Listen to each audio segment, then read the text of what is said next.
चौपालपुर गांव के चौपाल पर दो जुड़वा भाई राजू और श्यामू रहते थे। दोनों का चेहरा एक जैसा था, लेकिन स्वभाव बिल्कुल अलग। राजू शांत और समझदार था तो श्यामू शरारती और चंचल। गांव के लोग उन्हें देखकर मुस्कुराते थे, क्योंकि वे जहां भी जाते खुशी फैलाते। राजू और श्यामू गांव के चौपाल पर खड़े थे।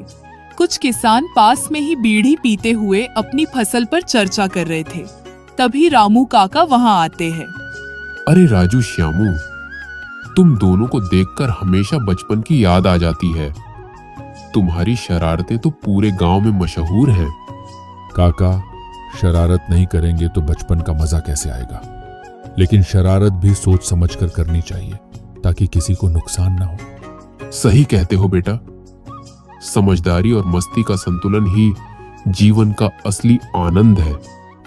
लेकिन हाँ, जरूरी यह है कि तुम दोनों हमेशा साथ रहो और एक दूसरे का ख्याल रखो। काका, हम दोनों तो साए की तरह हैं। जहां राजू जाएगा वहां मैं भी जाऊंगा। चौपाल पर सब लोग हंसते हैं। तभी गांव का एक किसान चिंतित होकर आता है। अरे भाइयों, सुना है कि जमींदार बलराम सिंह इस बार लगान बढ़ाने वाला है। गरीबों की हालत और खराब हो जाएगी। अगर ऐसा हुआ तो गांव के लोग कैसे गुजारा करेंगे? ये तो सरासर अन्याय है। हमें कुछ करना होगा।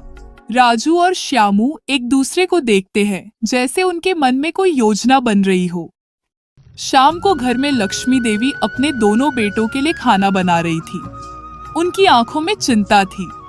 हे भगवान, मेरे बच्चों को सही राह दिखाना। ये दुनिया बहुत निर्दयी है। तभी राजू और श्यामू अंदर आते हैं। माँ, आज खाने में क्या बना है? बहुत जोर की भूख लगी है। खिचड़ी बनाई है बेटा। माँ, आज फिर खिचड़ी? कुछ और क्यों नहीं बनाया? बेटा, घर में ज्यादा पैसे नहीं हैं। तुम्हारे पिताजी के जाने के बाद मुश्किलें बढ़ गई हैं। राजू और श्यामू एक दूसरे की ओर देखते हैं। माँ, तुम चिंता मत करो, हम कुछ करेंगे। हाँ माँ, अब हमें कुछ ऐसा करना होगा जिससे हमारी हालत सुधर सके। राजू और श्यामू गांव के सबसे अमीर आदमी बलराम सिंह के पास जाते हैं, जो अपने बड़े से घर के बरामदे में बैठा चाय पी रहा था। क्या चाहिए लड़कों?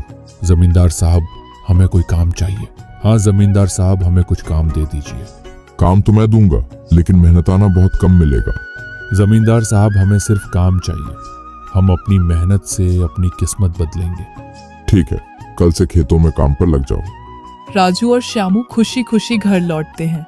गांव के खेतों में राजू और श्यामू कड़ी मेहनत करने लगे, लेकिन जमींदार को यह अच्छा नहीं लगा कि ये दोनों मेहनत करके आगे बढ़े। उसने इनका हौसला तोड़ने के लिए एक चाल चली।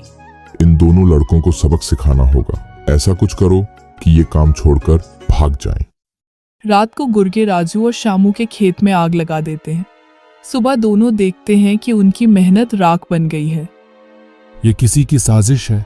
हमें सोचना होगा कि ये किसने किया और क्यों। तभी उनका दोस्त रवि आता है। भाइयों, मुझे लगता है कि यह बलराम सिंह का काम है। वह नहीं चाहता कि तुम लोग आगे बढ़ो। अब मैं उसे नहीं छोड़ूंगा। नहीं, हमें समझदारी से काम लेना होगा। राजू और श्यामू गांव के मुखिया के पास जाते हैं और बलराम सिंह की शिकायत करते हैं। ये बहुत बड़ा अन्याय हुआ है। हम इस मामले की जांच करेंगे। बलराम सिंह घबराता है, क्योंकि गांव की जनता उसके खिलाफ हो गई है। यह सब झूठ है। मेरे खिलाफ साजिश की जा रही है। लेकिन गांव के कुछ लोगों ने बलराम सिंह के गुर्गों को आग लगाते हुए देख लिया था। मैंने खुद उसके गुर्गों को खेत जलाते देखा था। बलराम सिंह, तुम्हें तुम्हारी गलती की सजा जरूर मिलेगी। राजू और श्यामू को गांव वालों की मदद से नया खेत मिलता है, जहां वे फिर से मेहनत शुरू करते हैं। बलराम सिंह को गांव की पंचायत द्वारा दंडित किया जाता है और राजू श्यामू को न्याय मिलता है। मेरे बच्चों, मुझे तुम पर गर्व है। माँ, अब तुम्हें कभी भूखा नहीं रहना पड़ेगा।